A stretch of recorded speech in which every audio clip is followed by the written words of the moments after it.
आप देख रहे हैं the daily show with Munir Memon. अस्सलामुअलैकुम, आप देख रहे हैं प्रोग्राम मुनीर मेमन के साथ। हुकूमत अपनी 5 साल की मुद्दत पूरी करेगी, मरीम नवाज साहिबा का ये कहना था। और मरीम नवाज साहिबा इस हुकूमत को लेकर काफी पुरुमीद नजर आती हैं। ये हुकूमत अपने 5 साल पूरी करेगी, आखिरी स्टेटमेंट देने की जरूरत क्यों पेश आई? आमतौर पर इस तरह की हुकूमत जब स्टेटमेंट देती है तो कहीं ना कहीं इस बात को महसूस किया जाता है कि हुकूमत के लिए मुश्किलात बढ़ती नजर आ रही हैं। साथ साथ वजीर दिफा जनाब ख्वाजा आसिफ साहब ने भी जो स्टेटमेंट दी हैं वो भी कुछ ज्यादा मुख्तलिफ और मुनफरिद नहीं है। उन्हें भी इस बात का अंदाजा है कि शायद अक्टूबर के महीने में कुछ होता नजर आ रहा है। इस बयान के पीछे आखिर मतलब क्या था और इस बयान के पीछे बस पर्दा हकाइक क्या है, आज इसी हवाले से प्रोग्राम में गुफ्तगू करेंगे। साथ साथ जरा गुफ्तगू करेंगे जो रिजर्व सीट्स का मामला है वो क्या है, और इसमें यह भी जोड़ेंगे कि जो अमेरिकन इलेक्शन है इसके ताने बाने आखिर पाकिस्तान से कैसे मिलते हैं। इसी हवाले से प्रोग्राम में गुफ्तगू करेंगे। हमारे साथ ज्वाइन करें सीनियर साहब तजिया निगाह जनाब फैसल मोहम्मद साहब जो कि इंटरनेशनल मीडिएटर है। साथ साथ हमें ज्वाइन करेंगे जनाब रिजवान शाह साहब इस्लामाबाद से, ये भी बड़ी जबरदस्त साफी है, तजिया निगार है। फैसल साहब जरा गुफ्तगू का आगाज आपसे करते हैं। ये जो मरीम नवाज साहिबा ने जो स्टेटमेंट दिया है सरप्राइजिंग है या ठीक है, ये स्टेटमेंट वक्त की जरूरत थी, उन्होंने दे दिया स्टेटमेंट। साथ साथ उन्होंने कुछ अदालतों के हवाले से भी बड़ी सख्त तनकीद की है और यहां तक कह दिया कि शायद तहरीक इंसाफ को कुछ एडिट बेनिफिट दिया जा रहा है। बिस्मिल्लाहिर्रहमानिर्रहीम। जी, बिल्कुल आपका सवाल बहुत अहम है। सबसे पहले आपका और आपके इदारे का शुक्रिया। आपने एक अहम इशू के ऊपर मुझे मेरे ख़्यालात जानने का मौका फ़राहम किया है अवाम को। देखिए, मरीम नवाज़ का ये जो स्टेटमेंट है, बुनियादी तौर पर जो ये कह रही हैं कि वो 5 साल तक यहाँ पर उनकी हुकूमत रहेगी, ये वाज़ेह तौर पर इस बात का इशारा है कि कुछ पस पर्दा है, कुछ मामलात चल रहे हैं। जिसकी वजह से उनको अपनी हुकूमत जाती हुई नज़र आ रही है। और आपने देखा होगा कि ये जो जजेस का जो मसला है और साथ में जो अभी ये जो एड हॉक जजेस का और साथ में जो आप ही के इस वक़्त जो सुप्रीम कोर्ट का जो फ़ैसला आया है, अगर आप इन तमाम चीज़ों को अगर नथी करके देखें, तो आपको पता लग जाएगा कि ये मौजूदा जो हुकूमत है, इसका सिंहासन डोलने लगा है। हम्म। और इनको जो है अब परेशानी नज़र आ रही है। इस किस्म के बयानात जभी दिए जाते हैं जब आपकी हुकूमत को खतरा हो, वरना अदरवाइज़ ये कहने की आपको क्या ज़रूरत है कि हम 5 साल तक जो है रहेंगे। हम्म। उसके बाद इसकी एक वजह और ये भी है कि गुज़िश्ता रात जो है मेरे मालूमात के मुताबिक जो है आला जो है कमान पीपल्स पार्टी की और मुस्लिम लीग नवाज़ के दरमियान जो है कुछ मुशावरत भी हुई है और जिस पे कुछ मामला तय हुए हैं। और शायद हो सकता है कि जिस वक़्त आप मुझसे बात कर रहे हैं इस वक़्त, या हो सकता है इसके बाद आपको ये खबर आएगी कि मुस्लिम लीग नवाज़ का और पीपल्स पार्टी का जो है एक बाज़ाब्ता इजलास हो रहा है। और ये इजलास जो अब हो रहा है उसके अंदर बहुत सारे मामलात हैं, कुछ इमरान खान के हवाले से हैं, कुछ और बहुत सारे हैं। लेकिन रात को जो इनके दरमियान एक बात हुई है कि कुछ मामलात ऐसे किए जाएँगे जिसकी वजह से पीपल्स पार्टी जो है मुस्लिम लीग नवाज़ की हिमायत करेगी। सही। खतरा है, बिलाशुबा खतरा है, मुस्लिम लीग नवाज़ को खतरा है। और यहाँ एक आपके इदारे की आपके शो की वसातत से एक बात मैं बता दूँ, ये कि इनको ये कल रात बात हुई है कि हमें 15 वोट चाहिए आईनी तरमीम के लिए। कल सही। रात ये बात हुई है। ये 15 वोट किस तरह करेंगे? क्या अगर ये करने में हासिल हो गए तो फिर शायद हो सकता है कि कोई आईनी तरमीम करके ये अपनी हुकूमत को 5 साल के लिए ले जाएँ, वरना अदरवाइज़ जो है जैसा कि किस आपने तरह अपने की इंट्रो में कहा, आईनी तरमीम हो सकती है फैसल साहब, ये कौन सी आईनी तरमीम की बात कर रहे हैं आप? ये आईनी तरामीम इसमें 2-3 हैं। एक तो ये है कि पार्टी पर ये पाबंदी, तो देखिए मसला ये है कि पार्टी पर पाबंदी लगाने की बात हो रही है। रात को भी इनके दरमियान बात हुई थी तो उन्होंने कहा कि पार्टी पे अगर हम पाबंदी लगाते हैं, तो उससे ये है कि कल मुस्लिम लीग नवाज़ भी इज़्ज़त में आ सकती है और फिर पीपल्स पार्टी भी कभी इज़्ज़त में आ सकती है। तो लिहाज़ा सोचा ये जा रहा है कि 9 मई के वाक़ये के ऊपर जो है हम्म। इमरान खान के हवाले से सारा मामला जो है दायरा सिर्फ़ उनके गिर्द रखा जाए और दोनों पार्टियाँ इस बात पर हम आहंग हो जाएँ कि सियासी जमात पर पाबंदी लगना कहीं भी दुरुस्त नहीं है। लेकिन जो है 9 मई के हवाले से या जो एंटी स्टेट जो सरगर्मी है और वो उस एंटी स्टेट सरगर्मी को कैसे आप वो करेंगे, उसकी तशरीह क्या होगी? उस तशरीह के लिए कुछ आईनी जो है तरामीम करना चाहते हैं ताकि इमरान खान की गिरफ्त इनकी पक्की हो सके मौजूदा हुकूमत की। फैसल साहब एक चीज और बयान कीजिएगा, ये जो मरीम नवाज साहिबा ने कहा कि अगर रखना डालने की कोशिश की गई तो आनी हाथों से निपटा जाएगा।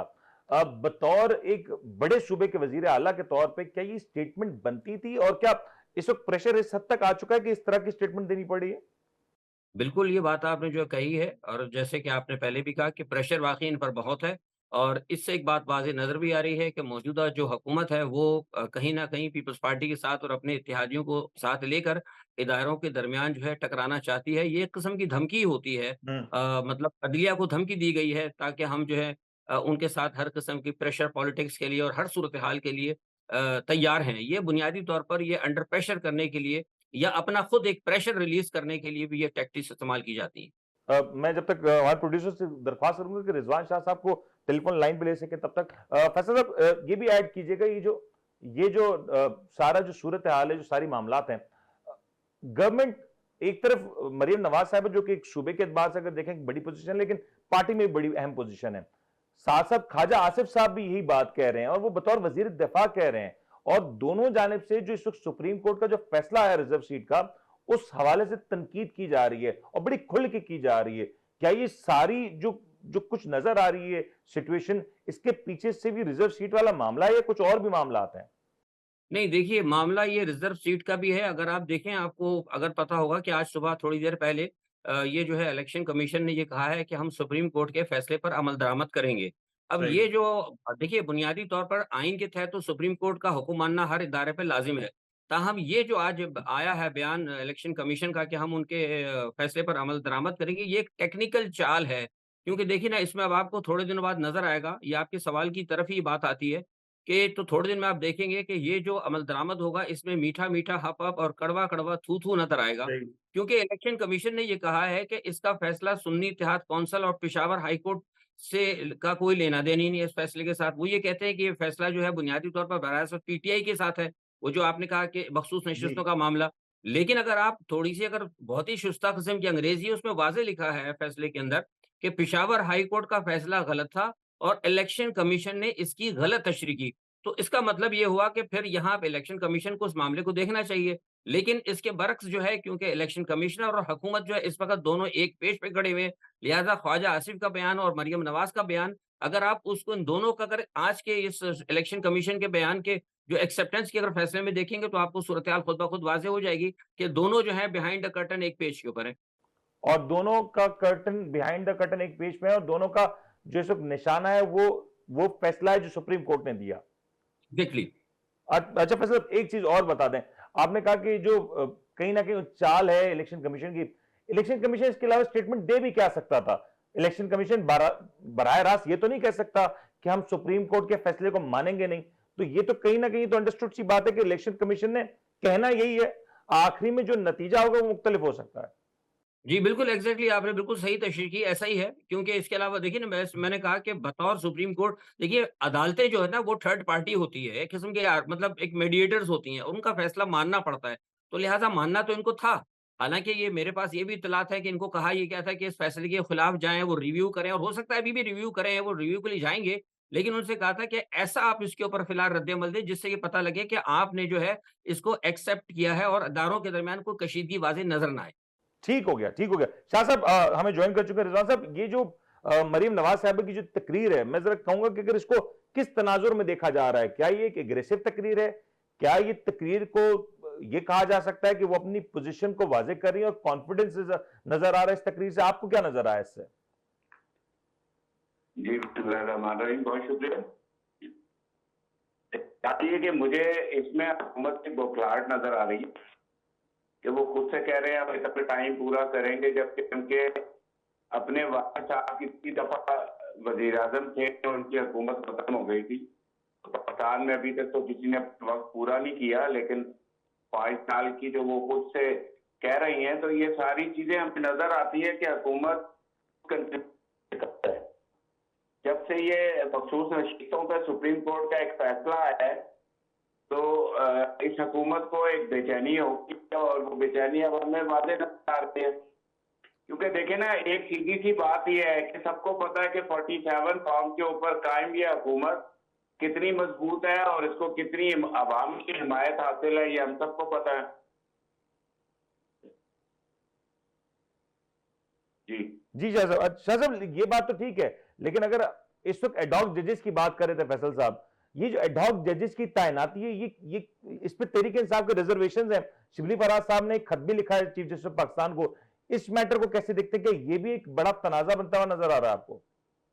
देखिए ये तनाज़ा तनाज़ा है क्योंकि कानूनी गुंजाइश है, हम्म। कानूनी गुंजाइश है कि आप एड हॉक जजेस लगा सकते हैं। हम्म। लेकिन एड हॉक जजेस एक ऐसी सिचुएशन में जब सुप्रीम कोर्ट से एक फैसला आ चुका है, तो पीटीआई को उसके ऊपर तहफ़्फ़ुज़ात इसलिए कि पीटीआई को ये लगता है कि आगे आगे आने वाले जो उनके केसेस सुप्रीम कोर्ट मौजूद है, उस पे समाते हैं, वो ये समझते हैं कि ये बेंचेस के अंदर एक बैलेंस खराब हो सकता है और उसका एक फायदा लिया जा सकता है। सही।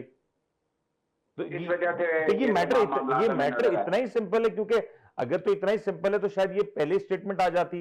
ये मैटर इतना ही सीधा होता तो ये बात बहुत आसानी से भी कही जा सकती थी। इसमें बाकायदा तौर पे अगर इस पूरी कंट्रोवर्सी में देखें तो बाकायदा तौर पे इस वक्त सुप्रीम कोर्ट के हवाले से जिस अंदाज से रिमार्क्स आ रहे हैं, फिर इस्लामाबाद में कुछ ऐसे वाकये हुए हैं जिसमें हम कहना तो नहीं चाहिए, हमारे यहाँ तो बाकायदा गद्दारी के लेबल दिए जा रहे हैं, सर्टिफिकेट बांटे जा रहे हैं। ये सब नॉर्मल सिचुएशन तो नहीं है शाह साहब? देखें देखें मुनीर मुनीर साहब, बात यह है कि लाहौर हाई कोर्ट के अंदर आपकी 24 सीटें वैकेंट है, हम्म। पेशावर हाई कोर्ट में आपकी सीटें वैकेंट है, सिंध हाई कोर्ट में आपकी सीटें वैकेंट है, हजारों के हिसाब से मुकदमा पेंडिंग है। तो अगर आपको एड हॉक जजेस लगाने हैं तो आप उस तरफ लगाएं। आप मेन बेंच के अंदर किस लिए एड हॉक जजेस का इजाफा कर रहे हैं? और आपको लगता है अगर ये एडॉक जजेस आगे किसी समात का हिस्सा होंगे और उसके नताइज उस अंदाज के ना है तो फिर इसमें मजीद कंट्रोवर्सी ही बनेगी? बिल्कुल कंट्रोवर्सी बनेगी। सब पाकिस्तान ऑलरेडी बहुत सारे सियासी तनाजात का शिकार है, माशी मामलात हैं हमारे। तो अगर एक ऐसा इदारा जो तमाम हालात को सही कर सकता है, वो अगर कंट्रोवर्सी पैदा करेगा तो अवाम का तो मजीद एतमाद भी खराब होगा और अवाम का जज्बात भी डिफरेंट होंगे। बिल्कुल ठीक है। प्रोग्राम में हम एक ब्रेक शामिल करने का कहा जा रहा है। ब्रेक के बाद जब लौटेंगे जरा बात करें जो फिच की रिपोर्ट आई है, इस रिपोर्ट में क्या है, साथ साथ ये भी जरा देखेंगे जो रिजर्व सीट्स के मामले के ऊपर एक सूरत हाल ऐसी बनती नजर आ रही है कि हुकूमत को चैलेंज करने का इरादा रखती है, साथ साथ तहरीक इंसाफ को बैन करना, उसके ऊपर पाबंदी लगाना, इस हवाले से भी हुकूमत में एक स्प्लिट पाया जाता है। और ये स्प्लिट है तो उसके पीछे वजूहत यकीनी तौर पर फैसला साहब बयान तो कर चुके हैं, लेकिन क्या ये जो फैसला किया गया, जो अब कहा जा रहा है कि बस उजलत में कर दिया गया, मुशावरत नहीं हुई, क्या ये मुशावरत ना थी या इसके ऊपर जिस अंदाज का रद्द अमल आया उसके बाद ये कहना पड़ रहा है? प्रोग्राम में ब्रेक शामिल करते हैं, ब्रेक का राज होते हैं।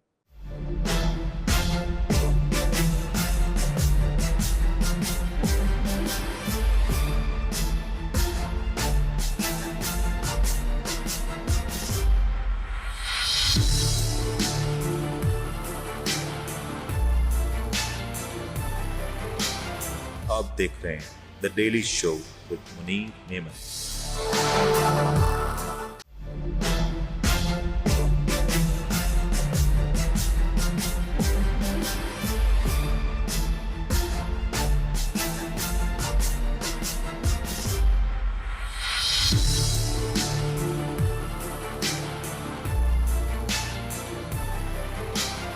आप देख रहे हैं the daily show with Munir Memon.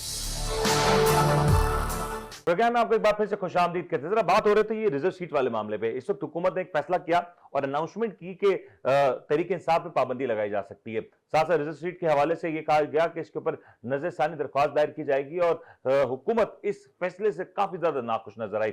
यहां तक बात हुई कि उन्होंने तहरीक इंसाफ को पाकिस्तान के मुस्तकबिल के लिए एक दुश्मनी करार दे दिया। इस तरह के सख्त बयान दिए गए हुकूमत की जानिब से।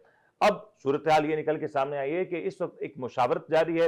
ये कहा जा रहा है कि कहीं ना कहीं इत्तेहादी जमातों को इस पर कॉन्फिडेंस में नहीं लिया गया और इत्तेहादी जमातों का भी जो रद्द अमल आया वो इतना खुल के नहीं आया। पीपल्स पार्टी की बात करें, एमक्यू की बात करें तो ये कहा जा सकता है कि साफ छुपते भी नहीं, सामने आते भी नहीं। आखिर इसके पीछे वजूहात क्या है और मजबूरियां क्या हैं? वैसे साहब ये जो रिजर्व सीट वाला मामला है, एक तरफ ये सूरत हाल है जो हुकूमत को मुश्किल में डाले हुए है, दूसरी जानिब तहरीक इंसाफ के ऊपर पाबंदी लगाने का ऑप्शन। ये ऑप्शन इतना आसान होगा? ये पॉसिबल है? हुकूमत समझती है कि काम कर जाएगी हुकूमत? देखिए, मैं समझता हूँ जैसे मैंने पहले कहा और आपकी बात बिल्कुल दुरुस्त है, ये इतना कोई आसान नहीं होगा क्योंकि किसी भी जमात को बैंड करना और ख़ास तौर पे कोई ऐसी जमात जिसकी कि बाकायदा अवाम के अंदर बहुत ज़्यादा गहरी डीप रूट्स हों उसके ऊपर को पाबंद करना या उसको बैंड कर देना बहुत ज़्यादा मुश्किल होगा और इसका रद्द-ए-अमल भी हो सकता है आए, न सिर्फ़ अंदरूनी मुल्क आए बल्कि बैरूनी मुल्क भी जो है जहाँ इस वक़्त वैसे भी पाकिस्तान के मामलात पर बड़ी तशवीश ज़ाहिर की जा जी। रही है और मज़ीद जो है ये हमारी जो एक इमेज को मुतासिर करेगा। लेकिन जैसा कि मैंने पहले कहा था कि इसमें जो है असल में सियासी जमातों को बिल्कुल ये इसमें कोई दो राय नहीं, इसको एतमाद में नहीं लिया गया था।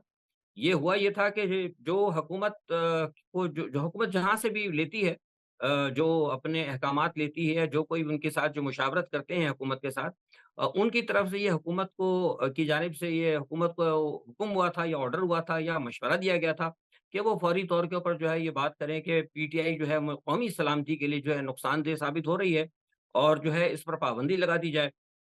तो उस हवाले से फिर ग़ालिबन शायद जो मुझे बताया गया है, मैंने जब उसकी तहकीक भी की तो कहीं शहबाज शरीफ साहब ने बातचीत की उनसे, नवाज़ शरीफ से, क्योंकि बुनियादी तौर पर तो हुकूमत नवाज़ शरीफ की है। तो सही। लेकिन नवाज़ शरीफ साहब ने ग़ालिबन उन्होंने ये कहा कि नहीं, ये फ़ौरी तौर पर अभी हमें इससे मुशावरत की ज़रूरत होगी। और जैसा कि मैंने अभी अभी आपको कहा कि आज मुशावरत कल रात भी हुई और आज सुबह भी हुई है।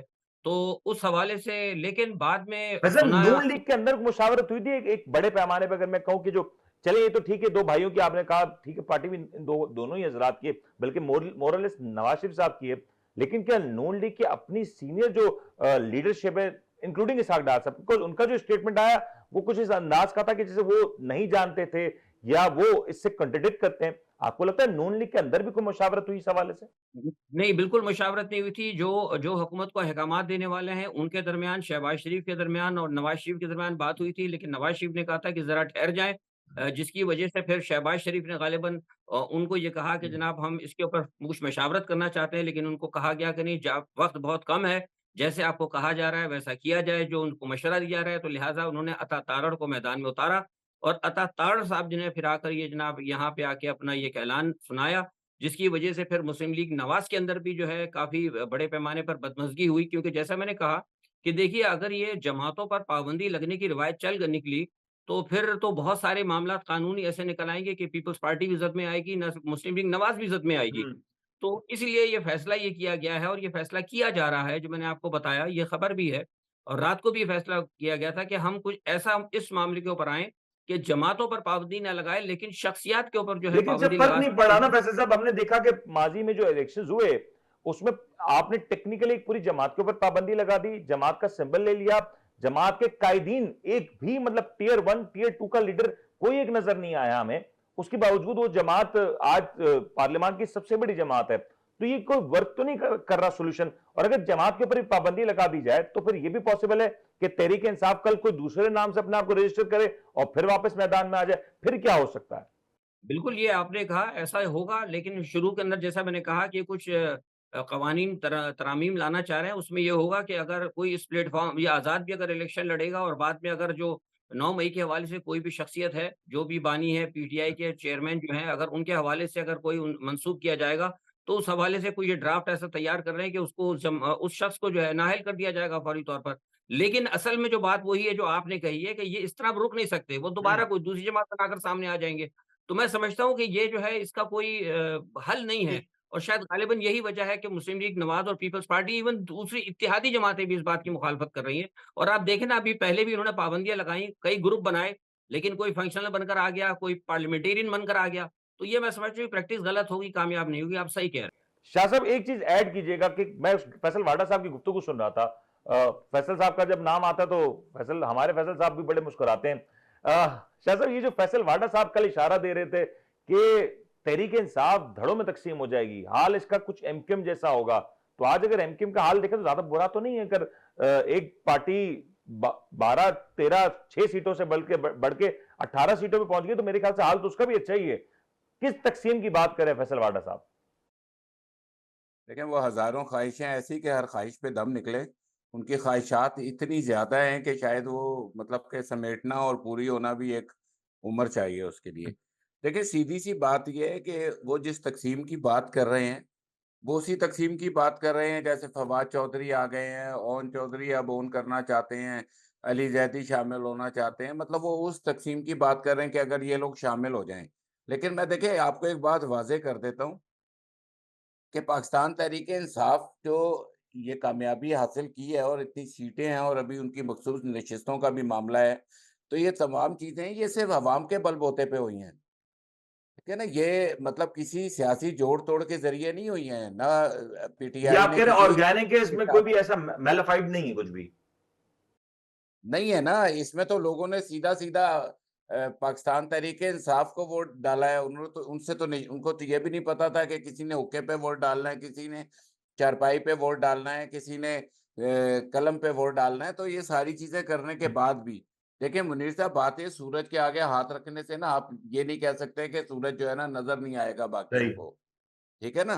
तो हकीकत का सामना करना चाहिए और बॉटम लाइन बात ये है कि 8 फरवरी का इलेक्शन के नताइज को माना नहीं गया, फॉर्म 47 आड़े आ गया, ठीक है ना? अब 11 जजेस के सुप्रीम कोर्ट के फैसले को हज़म नहीं किया जा रहा, ठीक है? अब आ गया जनाब आपके एड हॉक जजेस का मामला, ठीक है ना? तो हमें ये सोच लेना चाहिए कि इस सियासी चपकलिश के अंदर, इस पावर गेन के अंदर हम मुल्क को किस तरफ लेकर जा रहे हैं? लेकिन शाह साहब एक और स्टेटमेंट भी इस दौरान बड़े स्टेटमेंट इंटरेस्टिंग है। जो वजीर कानून है आजम नजीर तारड़ साहब, उन्होंने कहा कि जो चीफ जस्टिस है वो ख्वाहिशमंद नहीं है किसी भी तौसीक के। ये स्टेटमेंट देने की जरूरत क्यों पड़ी वजीर कानून को? खैर उन्होंने नोश्ता दीवार पढ़ लिया ना, तो अब वो नोश्ता दीवार पढ़कर वो उनको एक सपोर्ट दे रहे हैं, क्योंकि अब चीज़ें सामने नज़र आ रही हैं कि शायद उस तरह चीफ जस्टिस साहब का कंट्रोल नहीं नज़र आ रहा सुप्रीम कोर्ट के ऊपर। तो इसलिए उन्होंने अब बयान भी दाग दिया। ये इसको सियासी बयान आप कहेंगे, ये कोई मतलब उनकी कोई रॉकेट साइंस नहीं है कि उन्होंने कह दिया कि वो चीफ जस्टिस चाहते नहीं है। बेसिकली एक चीज़ जब नज़र बट नहीं इसका आती है मतलब तो ये उन्होंने बात इसको तो कर दिया। साबित हुई ना कि इस हवाले से चीफ जस्टिस ने पाकिस्तान से मुशावरत की, तभी उनकी ख्वाहिश और उनकी चाहत का अंदाजा हुआ। शायद ये डिस्कशन ही ना होता, यही आज तक हुआ ही नहीं जो एक काम, उसके ऊपर डिस्कशन करने की जरूरत क्यों पेश आई? मैं आपको बता रहा हूँ ये एक सियासी बयान है, वरना अगर आप ख्वाहिश का पूछ रहे हैं, जिस तरह आपने लफ्ज़ यूज़ किया ख्वाहिश का, तो वो सबको पता है कि किसकी कितनी ख्वाहिश है। और ये जो मखसूस नशिस्तों वाला फैसला, जिस पे हम ब्रेक पे जाने से पहले ही बात कर रहे थे, आपको लगता है इलेक्शन कमीशन इस प्रोसेस को स्मूथली कर सकेगा और ये प्रोसेस हो भी जाएगा? क्योंकि अभी तक की जो इतलात है कि तहरीक इंसाफ के तकरीबन 38 अरकान ने तो फॉर्म जमा करा दिया और 2 ने बैरून मुल्क होने की वजह से अभी तक उसके ऊपर दस्तखत नहीं किए। तो मेरे ख्याल से आपको लगता है कि हो जाएगा मामला? देखिए, मुझे ऐसा ये लगता है कि अदलिया जो है ना वो बिल्कुल डट गई है, ठीक है?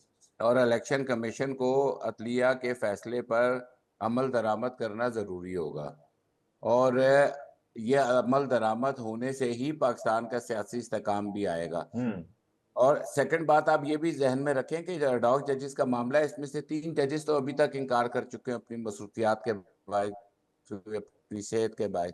तो ये चीज़ें भी अभी उस तरह नहीं है जिस लेकिन तरह लेकिन नज़र आ रही हैं। लेकिन शाह और साहब कंफ्यूजन नजर आ आप रही है ना, कंफ्यूजन नजर आ रही है। आप ख्वाजा आसिफ साहब के 2 स्टेटमेंट्स देखें। सर मैं एक चीज ऐड कर दूं, फिर आप उसके ऊपर साथ जवाब दें। ख्वाजा आसिफ साहब के 2 स्टेटमेंट देखें। एक स्टेटमेंट में कहते हैं कि पीटीआई पाकिस्तान के लिए खतरा करार है, एक करार दे रहे, खतरा करार दे रहे हैं। दूसरे स्टेटमेंट में ये भी कह रहे हैं कि पीटीआई पर पाबंदी का फैसला उजलत में दिया गया।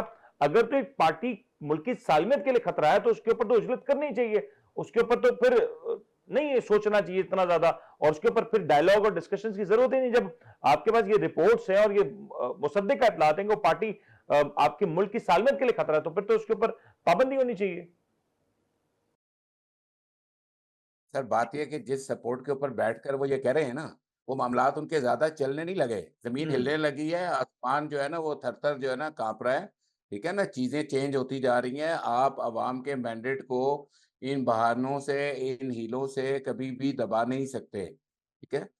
पहली बात। दूसरी बात ये कि ख्वाजा आसिफ साहब जो बात कर रहे हैं, तो ख्वाजा आसिफ साहब को से ये भी पूछना चाहिए कि जब हाईजैकिंग केस था मुशर्रफ के दौर में, तो उस हाईजैकिंग केस के अंदर वो कौमी सलामती का मसला नहीं था।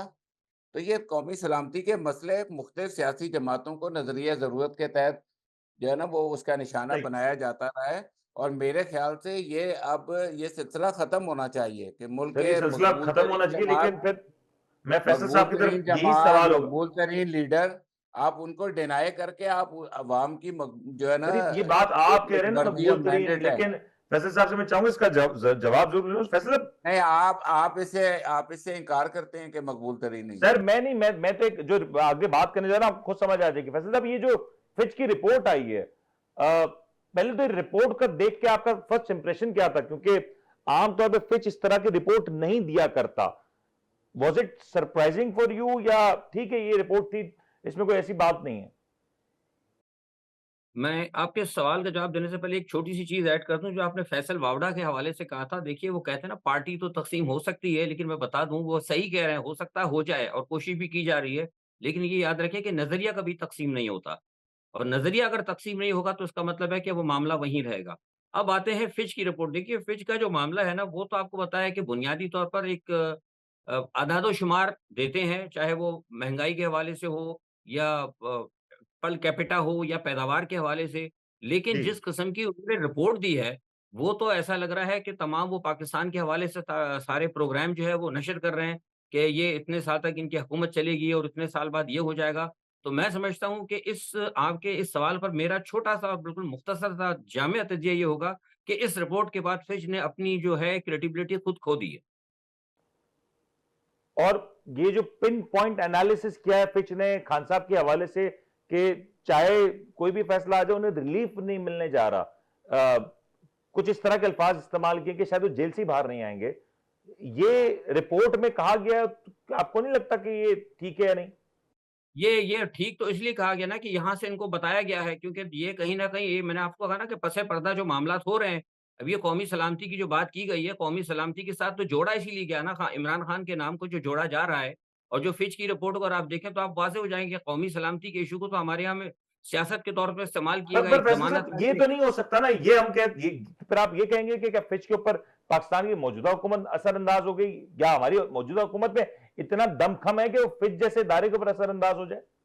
नहीं, असल में मसला ये है कि हमारी जो मौजूदा हुकूमत है, वो चल भी किसी की बैनुल-अक़वामी बड़े इदारों के उसके ऊपर चल रही है ना, जो बड़े बैनुल-अक़वामी इदारे हैं, जो आईएमएफ चला रहे हैं, जो वर्ल्ड बैंक चला रहे हैं। आप देखें ना, आज सूरत-ए-हाल क्या है पाकिस्तान की। पाकिस्तान के अंदर जो कुछ, मतलब ये मैं नहीं कह रहा, इट इज़ नॉट, मतलब आप अगर मुझे ये नहीं इल्ज़ाम दे सकते, सारी दुनिया कह रही है, जो बड़े-बड़े ऑब्जर्वर्स बैठे हुए हैं, इवन अमेरिका में, अफ्रीका में, यूरोप में, वो ये सब कह रहे हैं कि लग रहा है कि पाकिस्तान की जो हुकूमत है, ये देखिए, सुप्रीम कोर्ट के फैसले के बाद तो इस हुकूमत की लिजिटिमेसी पे निशान लग गया है।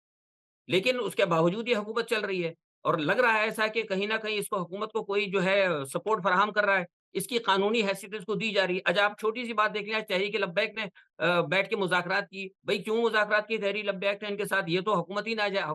सुप्रीम कोर्ट के फैसले के बाद मैं समझता हूँ कि इस हुकूमत की लिजिटिमेसी खत्म हो गई है।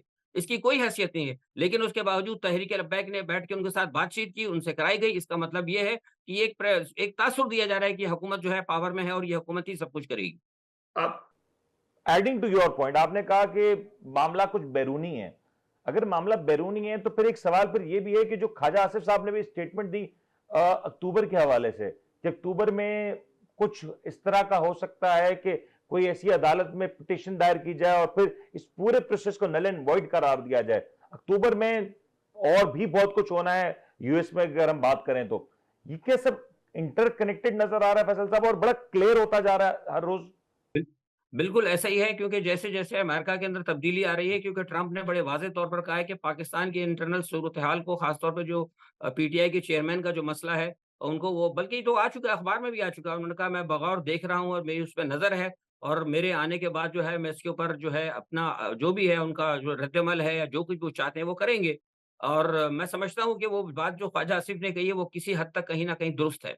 और ये सेंस किया जा रहा है कि अगर वहां पे कोई तब्दीली है तो उसके असरात यहां पे होंगे, एग्ज़ैक्टली, बिल्कुल ऐसा है, ये 100% ऐसा ही होगा। और वहीं वहां पे तब्दीली के जो इम्कानात है वो भी काफी हद तक अब रोशन हो चुके हैं, क्योंकि शायद जो जो बाइडेन साहब की पोजीशन है वो भी कोई ज्यादा मुस्तहकम नहीं, खुद वो दस्तबरदार होने के हवाले से सोच रहे हैं, उनके ऊपर भी पार्टी प्रेशर है कि वो दस्तबरदार हो जाएं मकबूलियत को देखते हुए। बिल्कुल ऐसा ही है, क्योंकि ये पार्टी पोजीशन भी ऐसी है और रिपब्लिकन ने तो अपना खास तौर पे ट्रंप को सदारती उम्मीदवार के लिए नामजदगी उनकी कबूल भी कर ली है और साथ में डी वेंस को नायब सदर भी बना दिया गया है। तो बिल्कुल ऐसा ही है, जैसे मैंने आपको पहले भी कहा था कि यहाँ पे जो है अक्टूबर में यहाँ पर भी आपको बहुत सारी चीज़ें अचानक इसमें तब्दीली होती नज़र आएगी। ताहम इससे पहले मौजूदा सेटअप की कोशिश ये है कि उनके आने से पहले अगर ये कुछ कर सकते हैं, हालात को अपने काबू में या कोई बड़े फैसले कर सकते हैं, तो बड़े फैसले करने की कोशिश कर रहे हैं। और इसीलिए मैं एक छोटी-सी खबर भी आपके शो से जी ब्रेक जी। कर दूँ, कि जो तहरीक लब्बैक का जो धरना जो खत्म किया गया है, वो इसीलिए किया गया है कि किसी भी बड़े मुतवक्का फैसले के से पहले लोगों को किसी जगह पहले डिस्पर्स कर दिया जाए, ताकि उसके रद्द-ए-अमल से बचा जाए।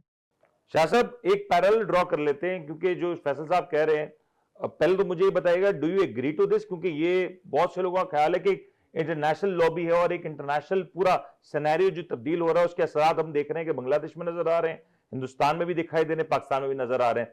साथ साथ अगर पाकिस्तान और यूएस के इस वक्त जो सूरत हाल को देखें तो वहां पे तकरीबन वही कुछ scene by scene copy paste हो रहा है जो पाकिस्तान में हुआ, मोर और लेस चीजें वही नजर आती हैं। आपको भी लगता है कि अक्टूबर एक बड़ा डिसाइसिव मंथ होने जा रहा है? मुझे वैसे अक्टूबर से पहले ही कुछ मामलात ज्यादा डिफरेंट नजर आ रहे हैं, क्योंकि मुझे मुझे इस हुकूमत की इतनी स्टेबिलिटी, इतनी ग्रिप नजर नहीं आ रही कि अक्टूबर तक शायद ये चली जाए। ठीक है। और माना कि अभी तक जो है वो तमाम इनको सपोर्ट मिल रही है, सब कुछ हो रहा है, लेकिन अभी आप देख लीजिएगा, हो सकता है टीवी पर मैं आपको उस तरह ना समझा सकूं, लेकिन अपनी अपनी प्रिडिक्शन की बात है। मेरे ख्याल से ये अक्टूबर से पहले के मामलात हैं जो मुझे नज़र आ रहे हैं, और उसकी मेन वजूहत ये है कि अदलिया जो है इस वक्त वो एक अलहदा मूड में है। अदलिया उन तमाम मेन केसेस के ऊपर आई हुई है। ठीक है। उसके ऊपर अदलिया का फोकस है, और अदलिया ये चाहती है कि पाकिस्तान से ये जो एक सियासी एक गैर यकीनी सूरत हाल है, इसका खात्मा हो। और ये जो पैरेलल्स हैं कि जिस तरह से पाकिस्तान में एडहॉक जजेस वही तरीका यूएस में, जिस तरीके से पाकिस्तान में आईनी तरह में वही तरीका यूएस में, डू यू थिंक स्क्रिप्ट तकरीबन एक जैसा ही है? एक जैसा ही नजर आ रहा है। हमें ट्रम्प के साथ जो हुआ वो भी हमें यहाँ पर पाकिस्तान में उसका सैंपल देखने को मिला। और दूसरी बात ये भी देखें आप कि मुझे तो ऐसा ही लगता है कि पाकिस्तान एक छोटी सी लेबॉर्ट्री है, यहाँ पर सारे तजर्बे करके उसके बाद उसको इंटरनेशनल जो है ना वर्ल्ड में उन तजर्बात को जो है ना मजीद दवा बना के बेची जाती है वो। लास्ट कमेंट शाह साहब, खान साहब की रिहाई हमने देखा था कि टेक्निकली तो शायद पिछले जुम्मे को ही रिहाई हो जानी चाहिए थी, ये रिहाई होती हुई आने वाले दिनों में नजर आ रही है, और ये होगा तो कब तक होगा? देखिए, खान साहब की रिहाई का हमें साफ नजर आ रहा है कि उसको इल्तवा का शिकार किया जा रहा है, क्योंकि उनके इतने अहम केसेस जिसमें हम सुनते थे कि शायद उनको जो है वो आर्टिकल 6 भी लग जाए, अभी तक तो उन तमाम केसेस से वो बरी हो चुके हैं। ठीक है ना। तो अब आप फिर मजीद उनके ऊपर एटीसी के अदालत ने केस डाल, नैब तोशाखाना का केस खुल गया, तो वही चीजें सारी लग रही हैं कि ये एक मतलब ताखीर का वो किया जा रहा है। क्योंकि बेसिकली बात यह है कि जो बैठे हुए ताखिर डील हो कर रहे कितनी हैं ना, सकती है बता उनको देना अब सर, असल में मतलब समझ नहीं आ ये रही। कितना अरसा इसको, जो क्योंकि जो अभी अदालती मामला भी जो जेर इल्तवा रहेंगे छुट्टियों की बाइश, तो उसमें कितना अरसा रोका जा सकता है? कितना अरसा आप रोक लेंगे? आप ज्यादा से ज्यादा इसको अगस्त तक ले जाएंगे। अगस्त फैसल साहब, लास्ट कमेंट खान साहब की रिहाई के हवाले से, व्हाट आर योर प्रोडिक्शंस? ये छुट्टियां भी चल रही हैं सर इस वक्त अदालत की, क्या नजर आ रहा है आपको? जी सर, देखिए मैं आपको बता दूं कि खान साहब की रिहाई मुझे फौरी तौर पर तो नज़र नहीं आती। हुकूमत ने बिल्कुल ये फैसला किया हुआ है, और आज मैं आपको वैसे खबर दी है, और फिर कन्फर्म कर देता हूं कि आज का जो फैसला पीपल्स पार्टी और मुस्लिम लीग नवाज के दरमियान जो अभी इस वक्त इजलास जारी है, और ये ऐवान सदर में हो रहा है। इस इजलास की अहमियत अभी देखें कि ऐवान सदर में हो रहा है। हालांकि सदर जो है गैर सियासी होता है, लेकिन वहां पे मुकम्मल तौर पर सियासी फैसले के हवाले से, इमरान खान के हवाले से, पार्टी के मुस्तकबिल के हवाले से ये फैसला हो रहा है। और यहाँ मैं आपको खबर अपनी कन्फर्म कर रहा हूँ कि इमरान खान को सज़ा देने के हवाले से, या इमरान खान को पाबंदी सलासल रखने पर दोनों जमातों के दरमियान एक मुआहदा तय हो चुका है। ये फैसल, लास्ट 30 सेकंड, क्या ये वैसी सजा हो सकती है जो माजी में हमने एक सियासी लीडर के हवाले से देखी थी, भुट्टो साहब के हवाले से? देखिए, अगर अवामी रिएक्शन नहीं आया और अगर सूरत हाल यही रही, तो हो सकता है कि खुदा न खास्ता ऐसी सूरत हाल भी हमें देखनी पड़े। बहुत बहुत शुक्रिया, मैं अपने दोनों पैनलिस्ट का शुक्रिया अदा करता हूं कि आप दोनों ने वक्त दिया, और बहुत सारे मामला थे इससे आज हमने गुफ्तगू की और कोशिश की कि सारे मामला को जोड़ते हुए आप तक एक पूरी तस्वीर पेश की जाए, और वो तस्वीर के पहलू जो कि शायद नजरअंदाज हो रहे थे, जिसके ऊपर शायद उस अंदाज से फोकस नहीं था, उसको भी आज हमने फोकस किया और कोशिश की कि एक पूरा पैरेलल ड्रॉ कर सके कि आखिर पाकिस्तान में क्या हो रहा है, पाकिस्तान की पॉलिटिक्स में क्या, और साथ साथ जियोपॉलिटिकल जो सिचुएशन तब्दील हो रही है उसमें क्या कुछ हो रहा है। उम्मीद करते हैं आपको आज का प्रोग्राम पसंद आएगा। अपने मेजबान मुनीम को इजाजत दीजिए, अपना ख्याल रखिएगा। अल्लाह हाफिज।